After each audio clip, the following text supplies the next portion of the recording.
신약성경 요한복음 14장 16절, 17절, 26절 말씀, 신약성경 172페이지에 있습니다. 세 절밖에 안 되니까요. 우리 함께 읽겠습니다. 16절과 17절 먼저 읽습니다. 시작.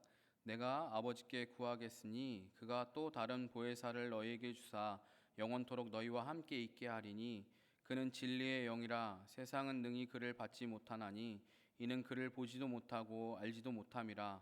그러나 너희는 그를 아나니 그는 너희와 함께 거하심이요 또 너희 속에 계시겠음이라. 26절 말씀 읽습니다.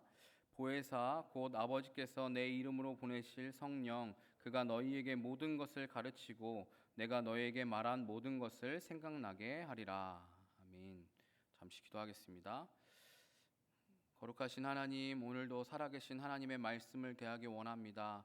하나님, 이 성경 말씀이 주님 주의 종을 통하여서 전달되는 이 말씀이 사람의 말이 아니라 또한 문자 속에 갇힌 책 속에 갇혀 있는 그 말이 아니라 살아계신 하나님이 오늘 우리에게 주신 말씀이신 줄로 믿습니다. 믿음으로 그 말씀을 받게 하시고 전하는 자나 듣는 자나 하나님 그 믿음으로 말씀 앞에 반응할 때 우리 삶 가운데서 우리의 삶의 생명의 풍성함을 더하신 하나님을 만나고 경험할 수 있게 축복하여 주시옵소서.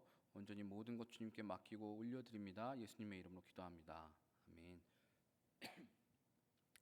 지난주에 큐페 가서 여러분들이 이제 새로운 사람들을 만났잖아요. 그 자리에서 그 현장에서 새로운 사람들을 만나면서 보통 가장 먼저 했던 게 뭐예요?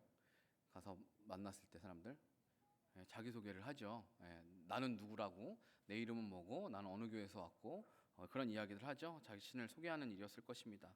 자기 이름이나 나이나 또 하는 일, 다니는 교회 등 객관적인 어떤 그런 정보들뿐만 아니라 왜 이 큐페에 오게 되었는지, 또 어떤 마음가짐이나 기대감을 가지고 왔는지 등의 여러분의 주관적인 생각과 감정 등을 통해서 여러분을 소개했을 수도 있을 것입니다. 그리고 더 다양하게 소개되어질 수 있습니다. 우리 그 해수자매 같은 경우에 약간 소통에 오류가 있어서 나이가 20세인 걸로 등록이 되어서 결혼했는데 나이가 20세인 걸로 등록이 되어서 중건이랑 현우랑 같은 조에 배정되었는데 조장이 조원들을 카톡방에 초대해서 이제 미리 같은 조라고 이제 공지를 하는데요. 그걸 초대했다가 프로필 사진에 결혼식 사진이 있는 걸 보고 이 사람은 20살이 아니구나 하는 것을 알게 됐다고 하는 것 같아요.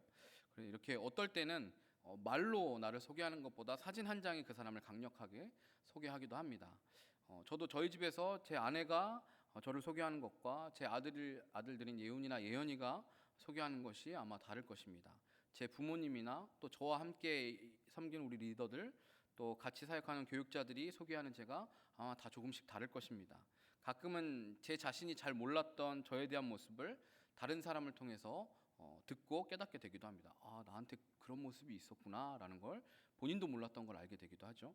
각각이 소개하는 저에 대한 정보는 조금씩 다를 수 있지만 그리고 때로는 겹쳐지는 부분도 있지만 동시에 모두 제 얘기가 맞는 것이죠. 저에 대한 이야기인 것이고 다 맞는 이야기입니다. 성경에서도 정말 다양하게 우리 하나님을 소개합니다. 그리고 그 하나님을 성부와 성자와 성령의 삼위의 하나님, 삼위일체 하나님으로 소개합니다. 성경에 삼위일체라는 말은 없어요. 그 단어는 없지만 그것을 우리가 본문을 성경을 읽어보면서 그것을 유추해서 알 수 있습니다. 성경에서 소개하는 하나님은 세 위격으로 소개되며 그 세 위격이 모두 완전한 한 하나님이라고 소개합니다. 그래서 삼위일체라는 말이 나오는 것이죠. 웨스터민스터 소요리 문답 이제 6번째 그 질문에 보면 하나님의 신격에 몇 위가 계시는가라는 질문이 있습니다. 그에 대한 대답은 하나님의 신격에 3위가 계시니 성부와 성자와 성령이신데 이 3위는 한 하나님이시다. 본체는 하나요 권능과 영광은 동등이시다라고 그렇게 되어 있습니다. 따로 또 같이라는 그 말처럼 성부, 성자, 성령께서 각각 구분이 되시지만 동시에 그 하나님이 한 분이시라고 성경은 말합니다. 예수님께서 세례 받으실 때 그 장면을 여러분 잘 아시죠? 예수님이 세례 요한에게 나와서 세례를 받으실 때 그 장면을 보면 하늘이 열리고 하늘에서 하나님의 음성이 들리죠. 이는 내 사랑하는 아들이라고 하시는 그 하나님의 성부 하나님의 음성이 들리고 동시에 예수님의 머리 위에 성령님이 비둘기같이 임하는 그 장면이 보여집니다. 삼위 하나님이 같은 시간 같은 장소에 동시에 임하시는 것이죠. 모든 것을 초월하여서 각각의 위격이 존재하는 하시지만 모든 성품과 능력이 동등이시고 하나이신 한 분, 성부, 성자, 성령이라고 우리가 말하지만 결국 한 분이라고 말씀하십니다. 성부와 성자와 성령은 위격적인 특성에 있어서만 다를 뿐 모두 하나이시고 같은 하나님이시라고 말합니다. 이 개념을 제가 계속 설명하고 있는데 이해가 안 되시죠? 이해가 된다 하시는 분 비정상이에요? 이해가 되면 비정상이에요. 이해가 안 되는 거예요. 우리 이성으로는 이해가 안 되는 거예요. 삼위일체라는 말은 우리의 이성으로 아무리 이해하려고 노력해도 되지 않는 거예요. 하나님은 성부, 성자, 성령이신데 한 분이시래요. 그게 무슨 소리예요? 3은 이꼴 1이다 뭐 이런 말이랑 비슷한 거죠. 도저히 우리의 이성으로 논리로 이해가 되지 않는 그런 개념입니다. 그러니까 성경에 나와 있는 이런 개념은 굉장히 신비의 개념이에요. 근데 그 성부, 성자, 성령 하나님이 한 분이시라는 그 개념이 성경에 보면 다른 것들과 또 맞닿아 있는 게 있어요. 결혼을 해서 한 가정을 이루면 남편과 아내가 각각 다른 사람이지만 한 몸을 이룬다라고 성경은 말해요. 각각 남자가 따로 있고 여자가 따로 있지만 한 몸이라고 말해요. 성경은. 이게 그 신비인 거죠. 그리고 또 교회의 머리 대신 신랑 대신 예수님과 예수 그리스도와 신부된 교회 그 둘이 하나라고 말을 합니다. 이런 신비가 성경 안에 등장하는데 그 근원이 그 시작이 바로 삼위일체 하나님이신 것이죠. 이건 굳이 여러분이 깊이 이해하려고 노력하지 마시고 그냥 받아들이시면 되는 거예요. 이게 어떻게 되는 거야? 막 궁금해 막 무슨 수식을 풀고 뭐를 연구를 한다고 이게 되는 건 아니고요. 그냥 받아들이시면 됩니다. 그리고 성경에서도 성령님에 대해서 정말 많은 본문에서 이야기를 합니다. 오늘 저는 이제 성령님에 대해서 여러분들과 나누고 싶은 것인데 성경 본문에 보면 곳곳에 구약에서부터 신약에 이르기까지 성령님에 대해서 성령에 대해서 묘사하고 뭐 표현이 성령이라는 표현을 안 할 뿐이지 성령님에 대해서 말하고 있는 본문들도 굉장히 많죠.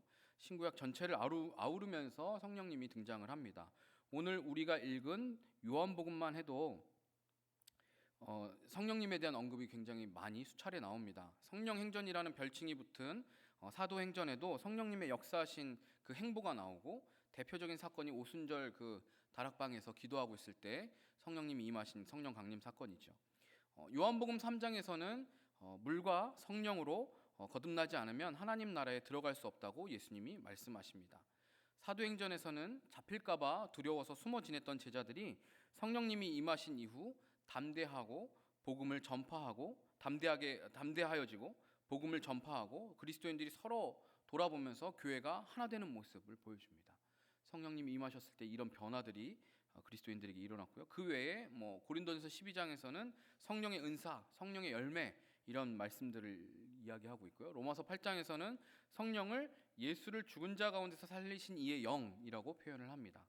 정말 다양한 설명과 표현, 소개가 성경에 기록되어 있습니다. 그리고 그 소개들을 들을 때 그 모든 것 가운데서 우리가 공통적으로 발견할 수 있는 것은 성령님이 그리스도의 몸인 교회와 하나님의 성전인 각 개인에게, 각 성도들에게 항상 유익을 주시는 분인 것을 우리가 알 수 있습니다. 교회와 성도에게 좋으신 분, 선하신 분, 그리고 좋은 것을 주시는 분인 것을 공통적으로 발견합니다. 모든 본문이 성령님에 대해서 알 수 있도록 우리에게 가르쳐주고 있지만 특별히 우리는 오늘 이 조금 전에 읽은 본문 말씀을 통해서 성령님이 누구이신지 좀 알아보고자 합니다. 먼저 성령님은 보혜사라고 말씀하시죠. 보혜사로 우리와 영원토록 함께 계시는 분이십니다. 16절 말씀에 보면 그가 또 다른 보혜사를 너희에게 주사 영원토록 너희와 함께 있게 하리니 라고 말씀하시죠.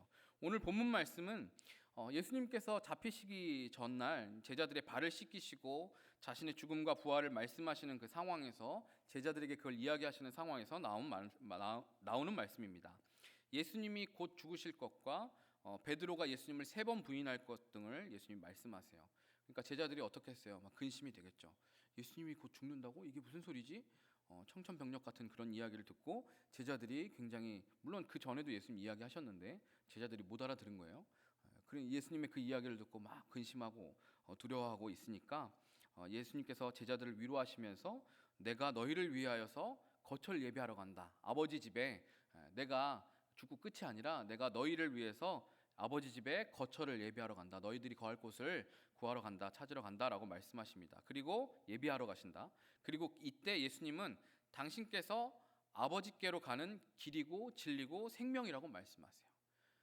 예수님 말씀하시면서 제자들에게 내가 어디로 가는지 그 길을 너희들이 안다라고 말하니까 도마가 예수님이 어디로 가는지도 모르는데 그 길을 우리가 어떻게 아냐고 그렇게 질문을 하죠. 반문을 하죠. 그러니까 예수님이 그 말씀을 하시는 거예요. 내가 곧 길이요 진리요 생명이니 나로 말미암지 않고는 아버지께로 올 자가 없다.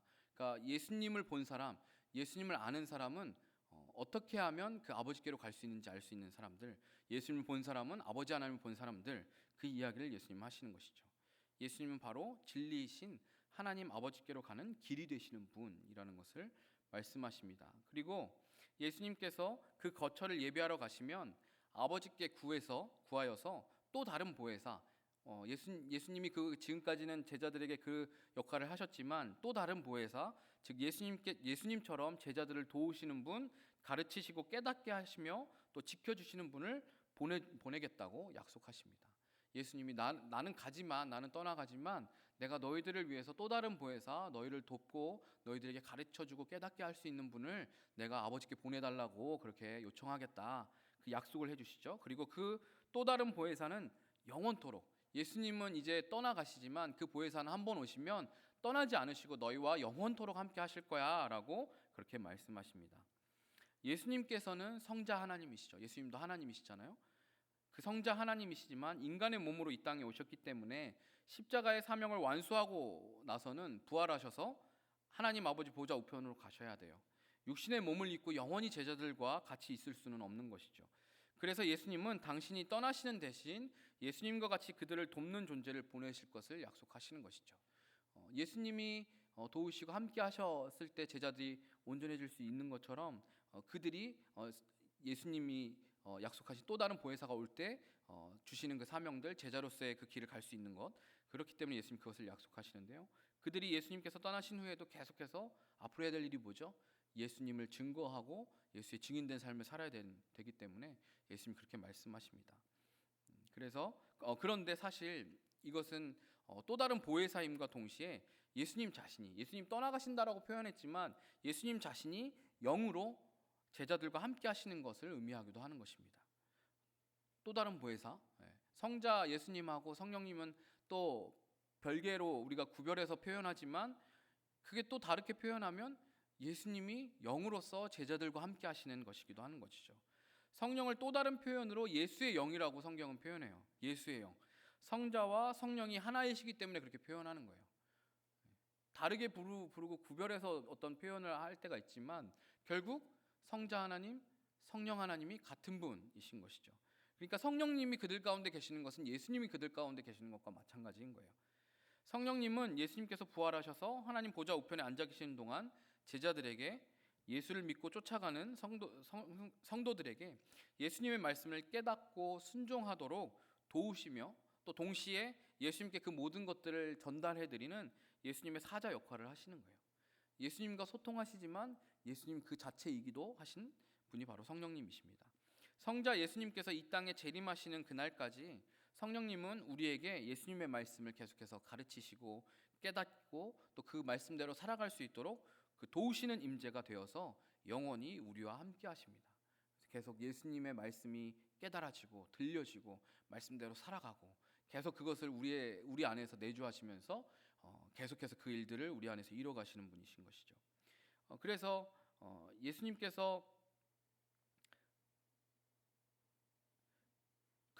십자가 사명을 감당하신 이후에 예수를 그리스도라고 시인하며 고백하는 자마다 그 사람 안에 성령께서 내주하기 시작하십니다. 예수님이 약속하신 그 성령이 그 예수님을 나의 구원자로 나의 구원자로 나의 삶의 주인으로 고백하는 사람들에게는 그 고백하는 순간 예수님이 그 마음에 오셔서 그 마음의 주인이 되어 주시고 내주하셔서 영원히 떠나지 않고 그 믿음의 사람과 함께 하시는 것이죠. 그래서 그 사람은 하나님이 거하시는 성전이 되는 거예요. 우리가 교회라고 말할 때 건물로서의 교회의 의미도 물론 일부 포함이 되어 있지만 궁극적으로 그 교회라고 표현하는 것은 교회, 성전 이런 표현들을 하는 것은 하나님이 거기 계시기 때문에 우리가 그것을 교회라고 말하는 거예요. 그렇기 때문에 우리 각 사람이 교회임과 동시에 그 예수를 믿는 성령 하나님이 내주하시는 그 믿음의 사람들, 성도들이 모여 있는 공동체가 교회가 되는 거예요. 교회가 모여서 교회를 이루는 것이죠. 그래서 그것을 이제 다르게 표현하면 하나님이 거하시는 성전, 거룩한 집이 되는 거죠. 성령님이 내 안에 머무르시니까, 예수님이 내 안에 마치 집에 사는 것처럼 내 안에 계시니까 나는 하나님의 집이 되는 거예요. 그러니까 성전이 되는 거죠. 거룩한 집이 되는 거죠. 예수를 믿는다는 것은 내 안에, 내가 예수님 안에, 예수님이 내 안에 거하는 것이기 때문에 그런 표현이 나오는 거예요. 그래서 성령님은 세상 끝날까지 당신의 백성인 성도와 함께 하시는데, 그의 삶을 거룩하고 온전하게 빚어가시면서 예수님을 닮아가도록 계속해서 성도들을, 우리를 다듬어 가십니다. 한번 구원한 당신의 백성을 영원히 떠나지 않으시면서 영원히 내주하세요. 물론 예수를 믿고 영접한 이후에도 그 믿는 자의 삶이 항상 의와 진리를 따라 살아가지 못하고 때로는 죄의 유혹에 넘어지기도 하고 방황하기도 하죠. 그렇다고 해서 성령님이 떠나시는 건 아니에요. 성령님이 그 안에 계시지만 우리를 지키시고 우리가 죄의 길로 빠지지 않도록 우리를 붙잡으시고 하는 역할들을 하셔서 성령 하나님이 우리의 삶 가운데 잘 드러나지 않는 것일 뿐이지 성령님은 떠나지는 않으세요. 그러나 그 성령님의 인도하심에 반응하고 자신의 삶을 다 내어드리고 그 말씀에 순종하고 열심히 그 하나님의 그 주신 그 말씀대로 살아가는 그 사람들은 계속해서 성령 하나님이 그 안에 충만해져서 삶 가운데 성령님이 드러나는 거예요. 아, 저 사람은 예수님을 닮았어. 저 사람은 예수님을 따라가고 있어. 저 사람은 예수의 제자야. 누가 봐도 알 수 있는 그 삶을 살아가는 것이죠. 그런 사람을 보고 이제 성령 충만하다고 말하는 것입니다. 성령님은 누구이신가? 둘째로 성령님은 진리의 영이라고 오늘 본문에서 이야기합니다. 예수님께서 당신을 길이요 진리요 생명이라고 말씀하셨습니다. 예수님은 하나님의 살아있는 말씀, 진리이십니다. 예수님은 사람으로 오셨지만 동시에 하나님의 말씀이라고 요한복음에서 이야기해요. 살아계신 하나님의 말씀, 진리의 말씀. 그 예수님께서 영으로 우리 가운데 오신 것이 성령님이신 것이죠. 그래서 성령님을 예수의 영, 진리의 영이라고도 표현하는 것이고, 그분은 우리와 함께 하실 뿐만 아니라 그 진리의 말씀을 깨닫게 하세요. 진리의 영이시기 때문에 진리를 깨달게 할 수 있는 능력이 있으신 거죠. 진리의 영이 오시면 우리가 진리를 깨닫는 거예요. 그래서 우리가 26절에서 보면 성령님은 제자들에게 모든 것을 가르치고 예수님께서 제자들에게 말씀하셨던 모든 것을 생각나게 하신다라고 하는 것이죠. 요한복음 2장 22절에 보면 예수님께서 성전을 깨끗하게 하시고, 성전에서 장사하는 사람들 막 상 다 뒤엎고 막 그러면서 성전을 깨끗하게 하시고 유대인들과 논쟁을 하실 때 표적을 유대인들이 구하거든요. 이제 표적, 네가 무슨 표적을 보여줄 수 있냐? 그렇게 이야기했을 때 예수님이 그 유대인들에게 이 성전을 헐라 내가 사흘 동안 일으키리라라고 말씀하세요. 예수님이 여기서 말씀하시는 성전은 예수님의 육체를 말씀하시는 거죠. 그 의미를 담아서 비유적으로 표현하시는 거예요. 성전을 헐면 내가 사흘 만에 다시 세우겠다, 일으키겠다. 그러니까 예수님이 십자가에서 죽으시고 다시 사흘 만에 부활하실 것을 이야기하시는 건데요. 당시 제자들은 그 말의 의미를 몰랐지만 2장 22절은 예수님께서 부활하신 후에야 제자들이 이 말씀하신 것을 기억해내고 성경과 예수께서 하신 말씀을 믿었다라고 기록하고 있어요. 그때 당시엔 그 얘기를 들으면서 저게 무슨 말이지? 이해가 안 되고, 거기에 보면 유대인들도 막 그래요. 성전 헐어라, 내가 사흘 만에 세우겠다. 막 코웃음 치면서 야, 이게 지금 몇십 년이 걸려서 지은 건데 네가 3일 만에 짓겠다고? 무슨 말도 안 되는 소리야. 이렇게 이야기하죠. 제자들도 이 말이 이해가 되지 않았죠. 근데 예수님이 죽으시고 십자가에서 죽으시고 사흘 만에 부활하신 그 사건 이후에 제자들은 이 말씀이 예수님이 죽으시고 부활하신다는 그 말씀을 의미하는 거구나라고 깨달은 거죠. 성령님이 제자들을 깨닫게 하시는 거예요. 가르쳐 주신 거예요. 예수님의 말씀이 기억나게 하시는 거죠. 예수님께서 부활 승천하시고 성령께서 그들 가운데 오셨기 때문에 이전에는 깨닫지 못했던 예수님의 말씀이 진리의 말씀으로 깨달아지는 거예요. 이게 그냥 하신 말씀이 아니고 이게 진리의 말씀이구나 깨달아지고 어떤 의미인지 알게 되는 것이죠. 요한복음 20장 9절에도 예수님의 무덤이 비어 있다는 그 소식을 듣고 베드로와 요한이 막 달려가죠. 그리고 그 장면에서 이 9절에서 20장 9절에서 이렇게 이야기해요. 아직 성경에 예수님이 죽은 자 가운데서 다시 살아나야 하리라 하신 말씀을 알지 못하더라. 제자들이 지금 예수님의 비어 있는 무덤을 보면서 이게 뭔지 이해를 못하는 거예요. 아직 예수님이 다시 살아나야 하리라 하라고 한 그 말씀이 깨달아지지가 않은 거죠. 아직 성령께서 그들에게 오셔서 깨닫게 하시기 전의 일이잖아요. 그러니까 성령께서 내 안에 오시기 전에는 우리는 진리를 온전히 깨달을 수 없어요. 내 안에 성령께서 오셔서 그 진리를 깨닫게 하시지 않으시면 우리는 죽었다 깨어나도 그 진리를 깨달을 수 없는 것이죠. 진리가 내 안에 없다는 것, 진리를 모른다라는 것은 결국 세상의 정욕과 세상의 가치관이 내 안을 차지하고 있다라는 의미인 것입니다. 예수 그리스도를 구원자로 영접하는 그 순간 내 안에 있던 모든 세속적인 가치관이 뒤바뀌고 세상의 헛된 욕망은 끊임없이 내려놓는 삶을 살아가게 돼요. 예수를 영접하면 이제 더 이상 과거에 쫓아갔던 그 세속 가치관과 그 세상의 정욕과 내 욕망들을 더 이상 쫓아가지 않고 이제는 내 삶의 주인이신 예수님을 따라가게 되어 있는 거죠. 아니 그렇게 살아가야만 하는 거예요. 예수를 믿는 사람들은. 그래서 17절에서 세상은 능히 그를 받지 못하나니 이는 그를 보지도 못하고 알지도 못함이라 라고 말씀해요. 세상은 절대로 예수님을 받아들일 수 없고 예수님이 어떤 분이신지 깨달을 수 없어요. 그래서 유대인들은 살아계신 하나님이신 그 예수님을 직접 눈으로 보고도 2000년 전 그 수많은 유대인들은 예수님을 직접 보고 예수님의 말씀을 직접 육성으로 듣고 그렇게 했는데도 불구하고 눈뜬 장님처럼 그분이 하나님의 아들이신 것을 알지 못했어요. 예수님을 직접 봐놓고도 메시아이신 예수 그리스도를 만나놓고도 그 예수님을 십자가에 못 박잖아요. 세상에 아무리 논리 정연하고 탁월한 비유와 설명으로 예수 그리스도를 알려줘도 세상에 예수 그리스도를 그렇게 알려주고 설명해줘도 예수가 구원자 그리스도이시라는 그 믿음이 선제되지 않으면 그 믿음이 없으면 보통 우리는 믿을 만한 증거를 줘야 내가 믿지라고 이야기하는데 아니요. 먼저 믿어야지 그게 깨달아지는 거예요. 그 믿음이 선제되지 않으면 그래서 그 믿음으로 내 안에 성령께서 내주하셔서 오셔서 가르쳐 주시지 않으면 그 진리를 가르쳐 주시고 깨닫게 하지 않으시면 절대로 진리를 깨달을 수 없는 거예요. 그러니까 먼저 믿는 게 먼저인 거예요. 내가 믿음으로 예수 그리스도를 나의 구원자로 영접하고 받아들이면 그때 성령께서 내 안에 내주하시면서 진리를 깨닫고 진리를 가르쳐 주시는 거예요.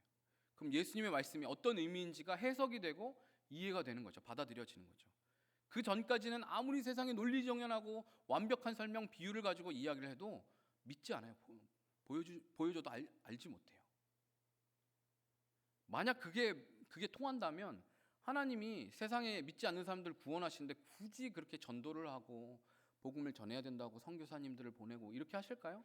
그냥 하늘에다가 손가락 하나 딱 띄워가지고 주 예수를 믿으라 그리하면 너와 내 집이 구원을 받으라 이거 쓰면 돼요. 그거 본 사람들 보고 저러면 되겠다. 근데 사람들이 믿을까요? 안 믿잖아요. 성경에도 나와요. 광야에서 이스라엘 백성들이 불순종해서 불뱀에 물리잖아요. 하나님 뭐라고 말씀하세요? 장대에다가 놋뱀을 만들어 달아서 올려놔라. 그리고 그걸 보는 사람마다 살게 될 것이라고 말해라. 근데 모든 사람이 그걸 봤을까요? 안 본 사람들이 있어요. 그렇게 얘기해서 보여주는데도 봐 그럼 살아. 그게 말하는데도 안 봐서 죽은 사람들이 아주 수두룩 빽빽이죠. 우리가 믿음으로 예수 그리스도를 내 삶의 주인으로 구원자로 믿고 받아들일 때 성령님께서 오시고 그 성령님이 진리를 깨닫게 하셔야 우리가 이 말씀이 해석되고 알게 되는 것입니다. 물론 깨닫지 못해도 우리는 계속해서 예수를 증언하고 전해야 돼요. 믿지 않는 사람들에게 내가 암만 설명해봤자 이 사람 못 깨달아 한다고 그럼 안 전해도 된다 이 말을 하는 게 아니에요. 깨닫지 못해도 우리는 계속 예수를 증언하고 전해야 돼요. 계속 들어왔던 것이 결국에는 나중에 믿음이 생기고 성령께서 진리를 읽게 하신 후에 다시 기억이 나기 때문에 그래요. 무슨 말씀인지 아세요?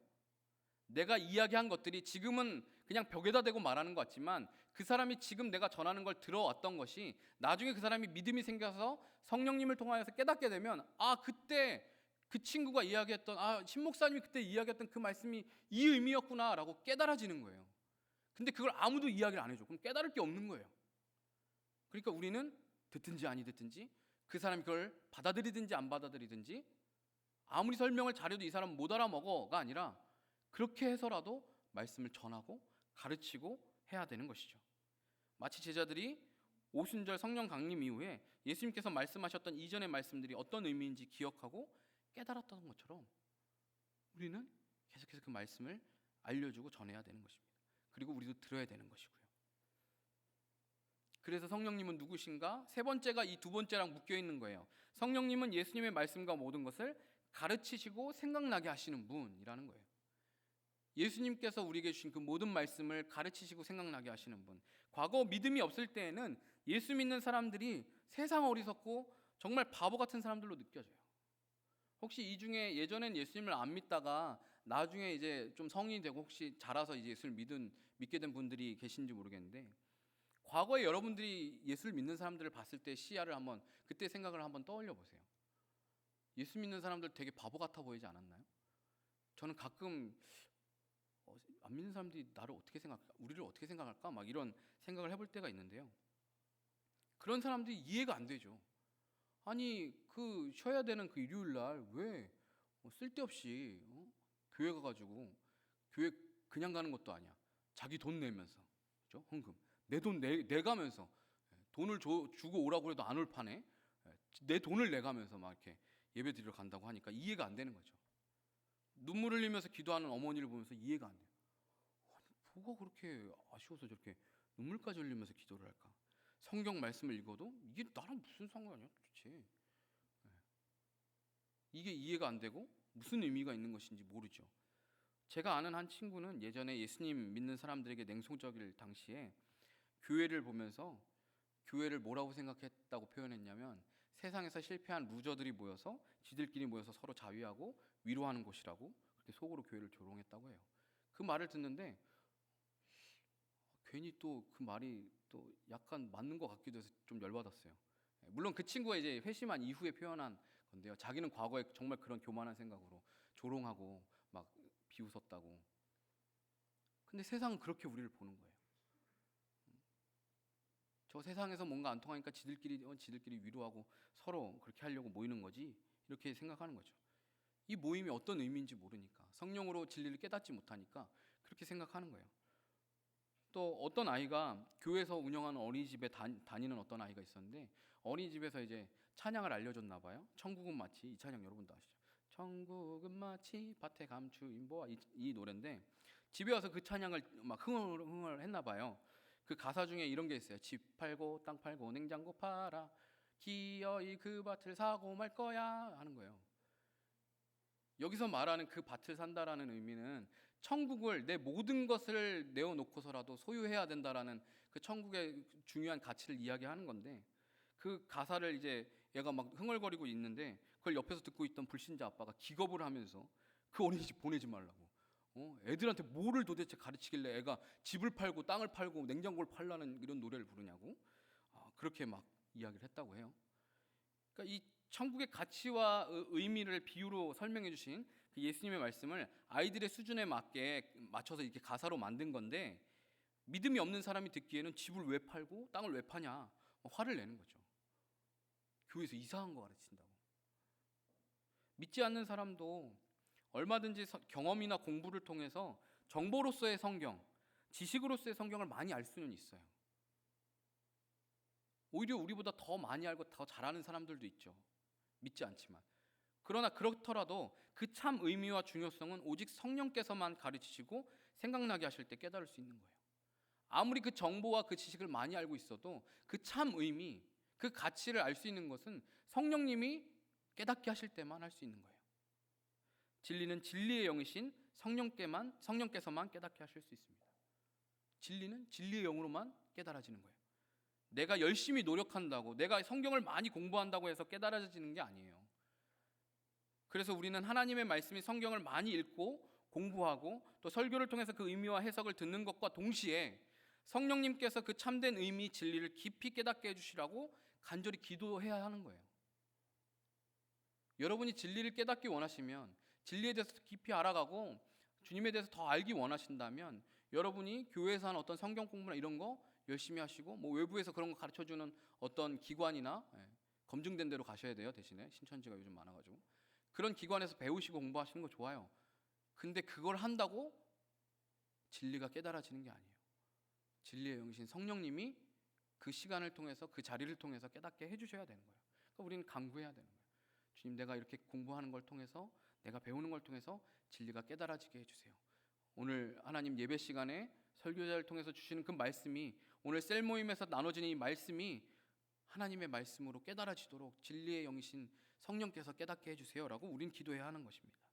이미 우리 안에 와 계신 성령님, 믿음을 고백한 우리 안에 이미 와 계신 성령님은 분명 우리에게 그것을 깨닫게 해주실 것입니다. 우리가 그렇게 간구할 때 성령님은 우리에게 좋은 것을 주시는 분, 선하신 분이세요.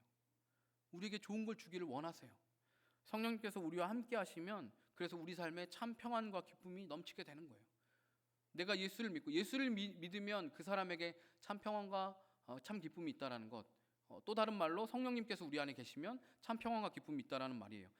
내가 성령님께 내 삶의 주권을 내어드리고 그분의 인도하심을 따라서 살아가면 어떤 풍랑을 만나도, 내 삶에 어떤 풍랑을 만나고 어떤 고난과 어떤 장애물을 만나도 내 삶은 평안을 누리게 되어 있는 거예요. 오직 예수 그리스도께만 집중하게 되는 거예요.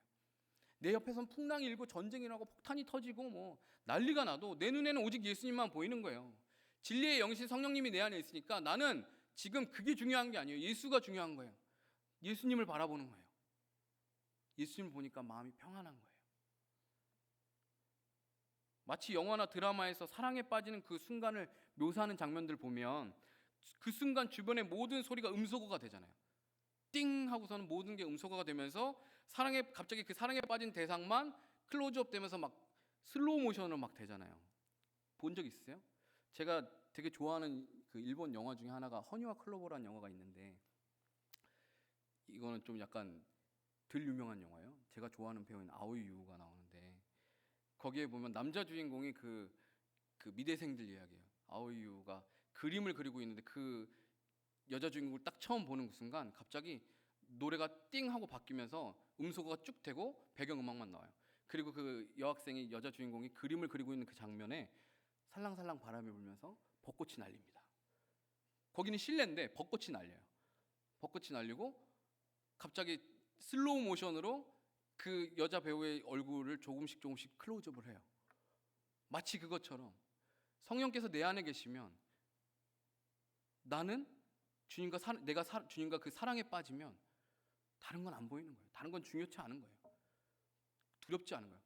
사랑엔 두려움이 없는 거잖아요. 사랑 안에 두려움이 없어요. 예수님을 보면 예수님과 사랑에 빠지면 성령님이 내 안에 계시면 두려움이 사라지는 거예요. 그러니까 마음이 평안한 거죠. 예수님과 함께 하니까 기쁜 거예요. 내 옆에서 어떤 일이 일어나도 어떤 풍랑이 일어도. 그리고 하늘 아버지께서는 구하는 자에게 성령을 주신다라고 약속하셨어요.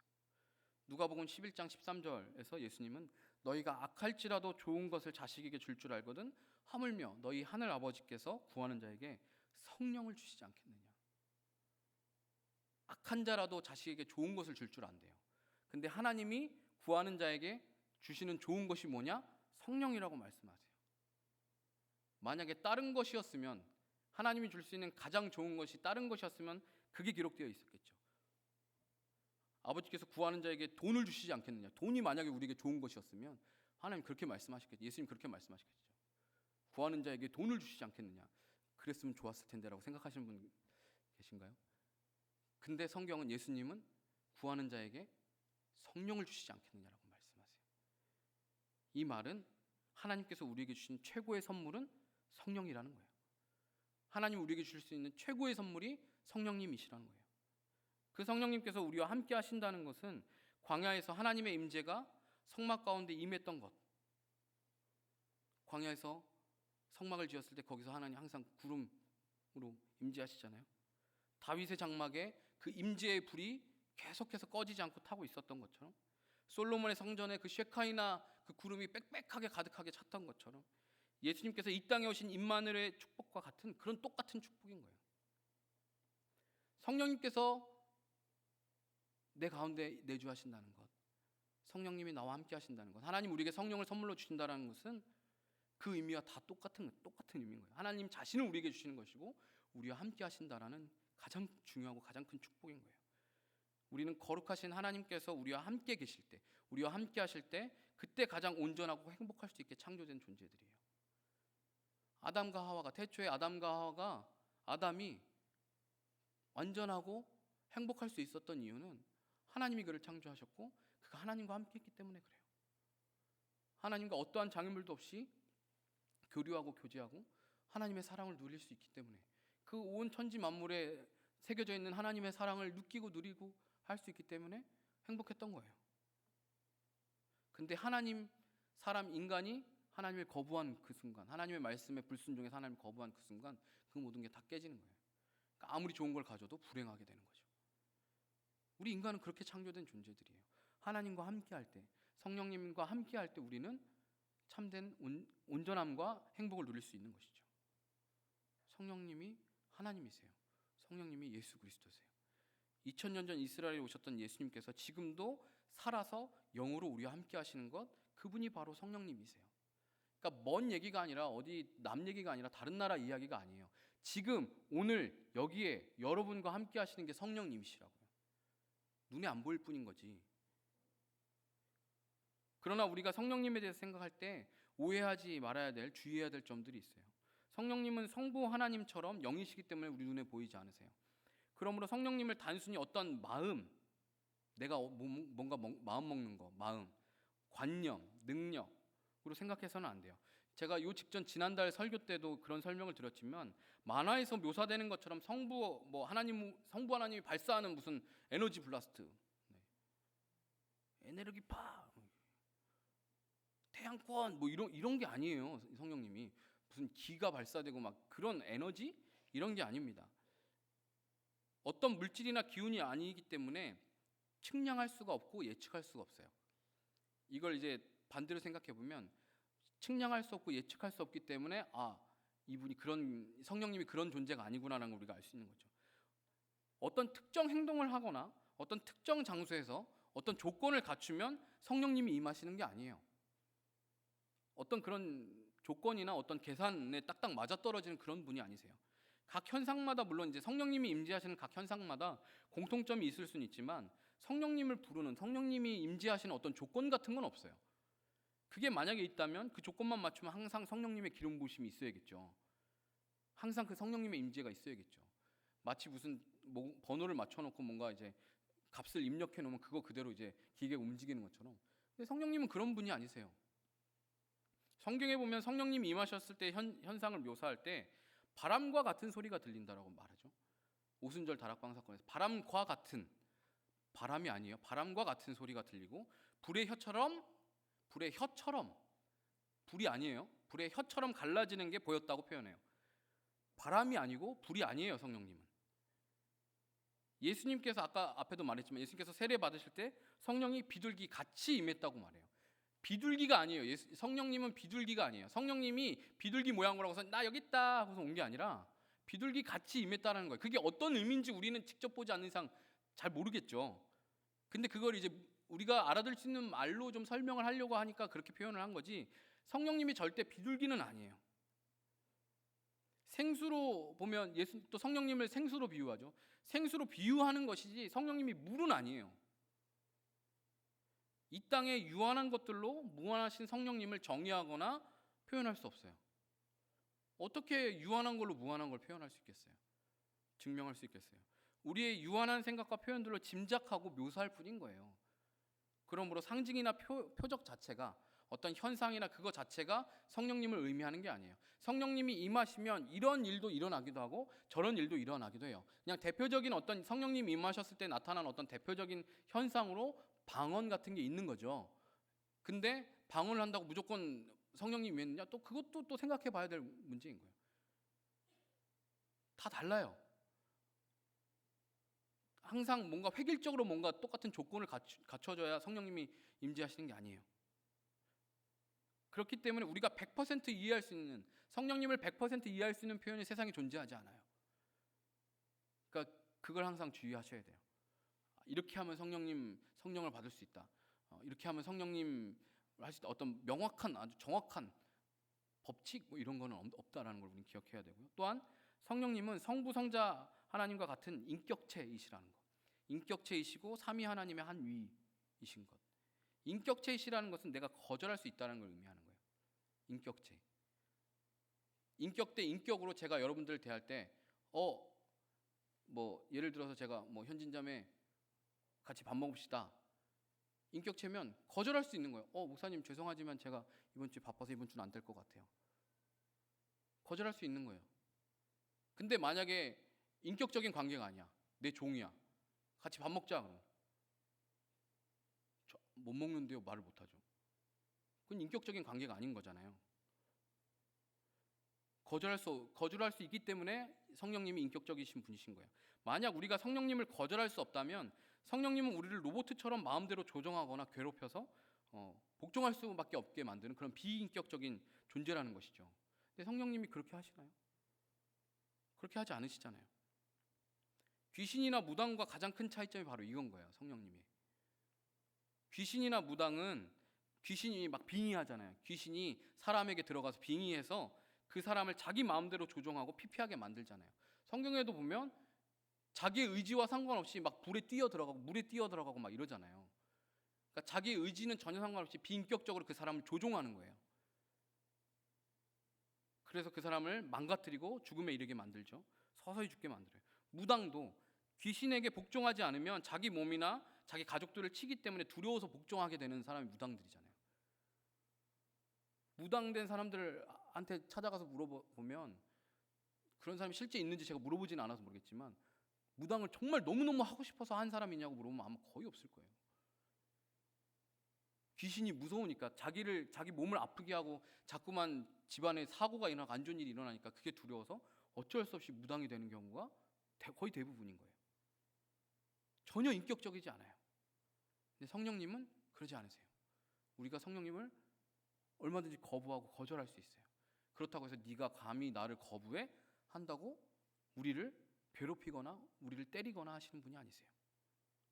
사랑한다는 것은 얼마든지 상대방이 나를 거절할 수 있다는 것을 인정하고 받아들이는 거예요. 성령님은 우리를 그렇게 대하세요. 내가 사랑하는 그 상대방이 내 사랑을 깨닫도록 인격적으로 대하기 때문에 기다려주고 참아주고 더 사랑해주고 하는 거예요. 성령님은 우리에게 그런 분이세요. 앞으로 올해 저는 여러분과 성령 충만이라는 주제로 말씀을 나눌 것이라고 지난번 설교 때 말씀드렸습니다. 길이요 진리요 생명 되신 예수님을 믿고 알고 따르는 사람은 내면이 성령으로 채워지게 돼요. 그 사람의 내면은 점점점 성령으로 가득합니다. 그러나 그것은 단 한 번 경험했다고 그걸로 끝나는 게 아니죠. 한 번 예수님을 믿고 성령님이 내게 찾아오셨다고 해서 그것이 계속 내 어떤 그 영적인 상태가 유지되는 게 아니에요. 물론 성령님이 한 번 우리 안에 오시면 하나님의 백성 되면 영원히 떠나지 않으세요. 하지만 내 안에 성령이 충만해진다는 것, 성령으로 가득해진다는 것은 한 번 내가 그것을 어떤 정점을 찍었다고 해서 이제 더 이상 노력 안 해도 돼. 그게 아닌 거예요. 계속 성령 충만을 위해서 우리는 구하고 말씀 앞에 서고 해야 되는 거예요. 작년 겨울 수련회 주제 뭐였는지 기억하는 분? 우리 청년부 작년 겨울 수련회 주제 아쉽습니다. 문화상품권을 드리려고 했는데 늦었어요. 네, 미안합니다. 청소년부 때 제가 자주 써먹던 방법인데 하나님을 추구하라였어요. 우리는 끊임없이 하나님을 추구해야 하는 거예요. 끊임없이 성령님을 추구해야 되고 성령 충만을 추구해야 해요. 하나님을 추구하는 게 바로 성령 충만을 추구하는 거예요. 예수님께 내 삶의 주권을 맡겨드린다는 것은 예수를 믿고 내 안에 오셔서 내주하시는 성령님께 매일 복종하면서 살아가는 것을 의미해요. 복종 한 번 했으니까 내일은 안 해도 되죠. 이게 아니에요. 매일 복종해야 되는 거예요. 성령님은 보편적으로 말씀을 통해서 우리에게 다가오시고 때로는 고난의 사건, 또한 사람들과의 관계, 또한 교회 공동체, 내 권위자를 통해서 내 양심의 소리를 통해서 우리에게 말씀하세요. 우리가 알아들으라고, 우리가 깨달으라고, 내가 죄가 있으면 좀 깨닫고 회개하고 돌이키라고.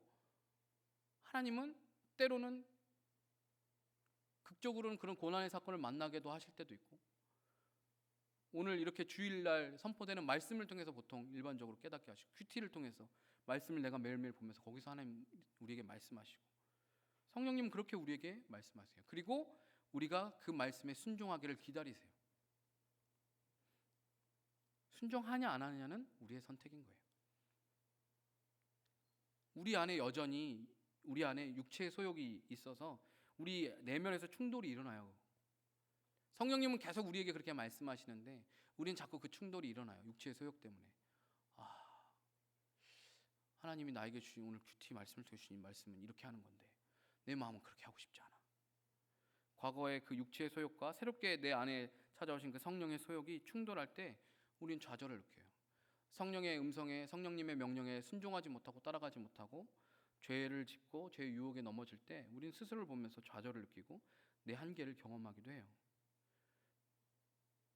엊그제 지난 제가 금요 기도회 때 설교 때도 나눴지만 저는 제가 이 큐티 재작년에 큐티를 제대로 이제 다시 한번 시작하면서 제 안에 있던 교만함, 자기가 많이 깨졌다고 생각했어요. 근데 그 생각이 이번 지난주에 큐팩 기간 동안에 여지없이 깨졌어요. 그런 제 자신을 보면서 너무너무 막 괴롭더라고요. 이제 좀 된 것 같다라고 생각했는데 다시 제자리인 것 같은 거예요. 기도 시간에 눈물이 좀 많이 났는데 그 이유가 난 어떡하지? 이제 좀 깨달았다고 생각했더니 아니었네. 내가 좀 뭔가 진짜 열심히 달려서 진짜 숨이 깔딱깔딱할 정도로 열심히 달려서 하고선 뒤를 돌아봤는데 제자리인 거예요. 약간 그런 기분인 거예요. 그러니까 막 너무 낭망이 되고 절망이 되고 근데 그 가운데 예수 그리스도가 보이는 거예요. 그러니까 내가 예수님 필요한 겁니다. 그래서 내가 성령님이 필요합니다. 그런 제 자신을 보면서 로마서에서 보면 바울이 이렇게 고백하잖아요. 로마서 7장 24절에 오호라 나는 공고한 자로다. 이 사망의 몸에서 누가 나를 건져내랴. 이게 비명을 지르는 거예요. 비명을 지르는 거예요. 나는 어떡하냐. 나는 죽을 수밖에 없는 사람이구나. 그걸 깨닫는 순간 비명이 터져 나오는 거예요. 그런 기분이었어요. 기도할 때. 이제 좀 나아졌다. 이제 좀 괜찮아졌다. 좀 성령 충만해졌구나 생각했는데 아닌 거예요. 어제 성령 충만했어도 오늘 내가 말씀 앞에 서지 않고 기도로 하나님 앞에 나아가지 않으면 여지없이 오늘 우리는 또 실패하는 거예요. 여러분이 어제 아무리 성령 충만했어도 오늘 여러분이 말씀을 듣지 않고 순종하지 않으면 여러분은 성령 충만하지 않은 거예요. 어제의 성령 충만은 어제의 걸로 끝인 거예요. 어제의 믿음은 어제로 끝이에요. 오늘 다시 온전하게 내 믿음을 세워가야 되는 거예요. 매일 반복돼야 돼요. 그게. 사울도 솔로몬도 처음에는 하나님께서 성령을 부으셨어요. 하나님과 동행했던 사람들이에요. 그 사람들도 처음에는. 그러나 인격적으로 다가오신 하나님 말씀을 계속 이후에 거절하고 성령님을 거절한 이후부터 어떻게 되죠? 사울은 악귀에 들리잖아요. 성령 충만한 게 악귀에 들려요. 솔로몬은 자기 욕심에 사로잡혀요. 그런데 다윗은 어땠죠? 사무엘에게 기름 부음 받은 후에 성령 충만한 이후 그의 삶에 말씀하시는 하나님께 순종하고 그러니까 고난을 만날 때 더 성령 충만했어요. 사울에게 쫓기는 도망자의 삶을 사는데도 그 삶 가운데 성령 충만해서 하나님이 그를 지키시고 구원하시는 일들을 계속 경험하잖아요.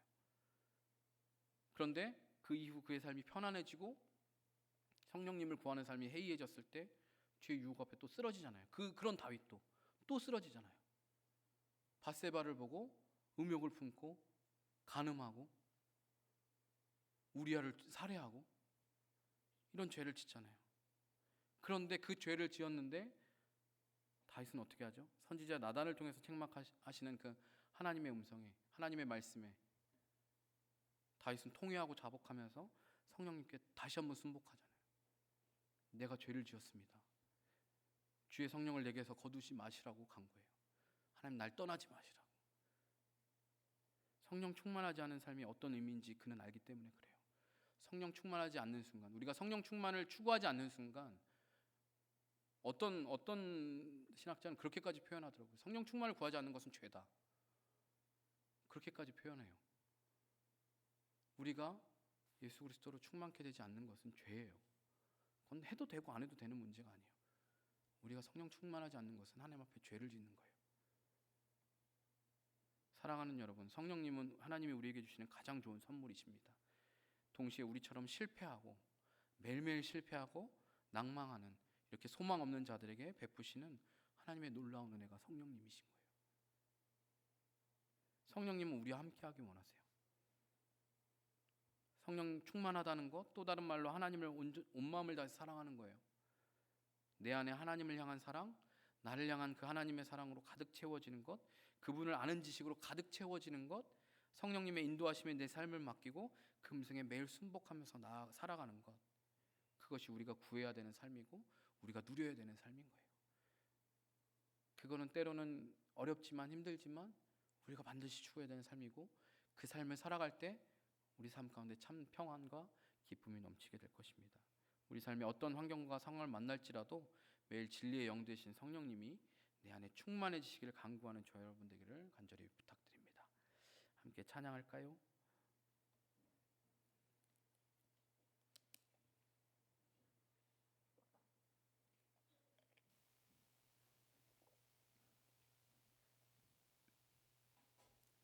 성령님 내 마음 드립니다 라는 찬양인데요, 이 시간 아직까지 나는 한 번도 기도하면서 성령님 제 안에 충만하게 임재해 주셔서 제 삶을 다스려 주세요 라고 기도해 보신 적이 없다면 이 찬양의 가사를 좀 한번 묵상해 보면서 고백했으면 좋겠습니다. 성령님 제 마음을 드립니다. 지금 이 시간 충만하게 임재하여 주시고 임하여 주시옵소서. 누구도 거부할 수 없는 그 주님의 임재로 나를 둘러서 덮어 주십시오. 제가 거부할 수 없는 그 주님의 임재를 느낄 수 있도록, 경험토록 이 예배의 자리, 내 삶의 현장에서 그 주의 임재를 경험하고 날마다 그 성령님의 충만하심이 내 삶에 임할 수 있게 해달라고 같이 찬양하겠습니다.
간절히 기도했으면 좋겠습니다. 이 시간 눈을 감고 기도하실 때 주님, 여러분 눈을 들어 십자가를 보시면서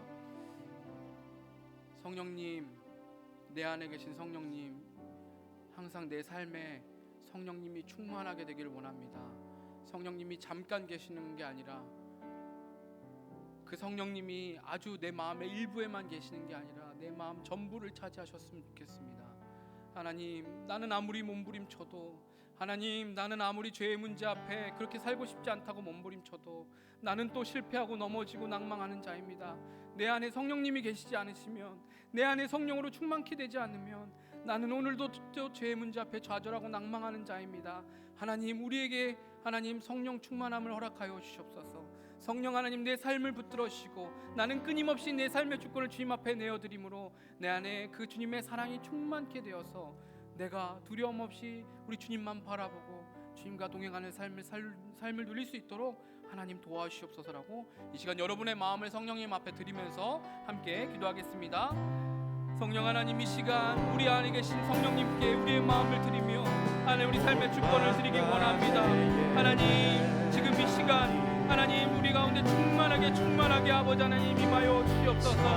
하나님, 그 성령님이 내 마음 가운데 잠깐 계시는 것이 아니라 내 마음의 일부에만 계시는 것이 아니라 하나님 충만하게 내 삶의 모든 것 가운데 내 삶의 모든 자리를 가득 채워주시길 원합니다.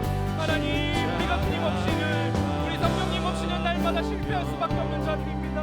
하지만 그 실패한 자들에게 하나님 은혜로 다가오시는 아버지, 그 은혜로 주시는 그 성령께서 우리를 붙들어주시고 우리를 세워주시옵소서. 하나님, 이 시간 하나님 우리 예수님의 십자가를 바라보며 우리를 향하신 그 하나님의 사랑을 생각하면서 하나님 우리 또 함께 사랑을 주시기 원합니다. 하나님의 사랑이 우리 귀한 청년들의 심령 가운데 충만케 될 수 있게 하여 주시옵소서. 하나님, 날마다 예수의 십자가를 붙들고 그 앞에 엎드려서 성령 충만을 간구하고 주님과 동행하는 삶을 살아가게 하여 주시길 원합니다. 하나님, 우리에게 가장 좋은 것 주시는 분, 하나님 우리를 사랑하셔서 우리를 기다리시고 우리에게 말씀하시는 그분 앞에 하나님 진리에 여기신 그분 앞에 하나님 그 진리를 깨닫게 해달라고, 하나님 그 주님을 더 알게 해달라고, 하나님 그 주님을 마음을 다해서 살아갈 수 있게 해달라고 간구하기 원합니다. 날마다 주님 앞에 아버지 그 말씀 앞에 서며 성령 하나님의 삶 가운데 충성하며 성령님과 동행하는 믿음의 백성들 되도록 우리 청년들을 붙잡아 주시옵소서. 하나님, 성령 충만의 삶이 어떤 것인지 경험하도록 날마다 하나님을 예배하고 하나님을 찬양하고 하나님을 경외하는 그 삶의 현장 가운데 서게 하시고 하나님 그 삶을 날마다 누릴 수 있도록 하나님 은혜를 더하여 충만케 하여 주시옵소서.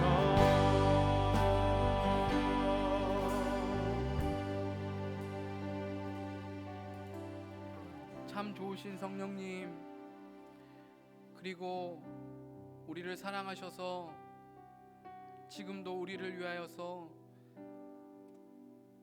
간구하시며 애통해하는 마음으로, 안타까운 마음으로 우리가 연약하여 넘어질 때 그렇게 우리를 위하여서 중보하시고 간구하시는 성령님, 하나님 우리의 삶이 하나님 이제는 성령으로 가득 채워지길 원합니다. 성령님이 잠깐만 내 삶에 개입하시는 것이 아니라 그 성령님이 내 삶의 절반만, 잠깐만, 일부만 임하시는 것이 아니라 내 심령이 온통 성령으로 가득 채워지기 원합니다. 왜냐하면 성령님이 내 안에 계시지 않으면 나는 오늘도 실패하고 나는 오늘도 낭망하고 내 안에는 어떠한 소망도 생기지 않기 때문입니다. 예수의 영이신 진리의 영이신 성령님께서 내 안에 충만케 되실 수 있도록 날마다 내 삶의 주권을 성령님께 내어드리고 하나님의 말씀 앞에 서며 그 성령님의 그 세밀한 음성 가운데 오늘도 순종하며 나아갈 수 있게 하여 주시옵소서. 성령님을 주시기를 간절히 기도하며 구합니다. 성령 충만하기를 간절히 구합니다. 이 악하고 험한 세상 가운데에서 하나님 믿음으로 싸워 승리할 수 있도록 우리 청년들을 붙잡아 주셔서 그 심령의 성령으로 가득 찬 우리 청년들이 하나님 세상 가운데 나아갔을 때 하나님 그 세상 앞에 굴복하고 넘어지는 것이 아니라 세상이 우리를 두려워하고 하나님 오히려 우리 앞에 두려워 떨 수 있는 것들을 경험하도록 주님 은혜를 더하여 주시옵소서. 날마다 성령 충만하여서 하나님 우리를 통하여서 예수가 증거되고 예수가 드러내는 삶을 살아가도록 주님 은혜를 더하여 주시옵소서. 우리 실패한 자들에게 하나님 주시는 그 은혜로 주시는 그 성령님, 하나님 그 성령님을 더 깊이 사모하고 사랑하고 하나님 살아갈 수 있기를 간절히 구하고 원하며 살아계신 예수님의 이름으로 기도드립니다. 아멘. 이제는 우리 주 예수 그리스도의 은혜와 하나님 아버지의 크고 놀라우신 사랑과 성령 하나님의 위로교통 충만하심이 성령님이 어떤 분이신지 깨달아 알고 그 성령님을 날마다 간절히 찾고 구하고 그 성령님과 동행하며 살아가기로 결단하는 사랑하는 우리 청년들, 성도들 머리머리 위에 이제로부터 영원토록 함께 있을지어다. 아멘.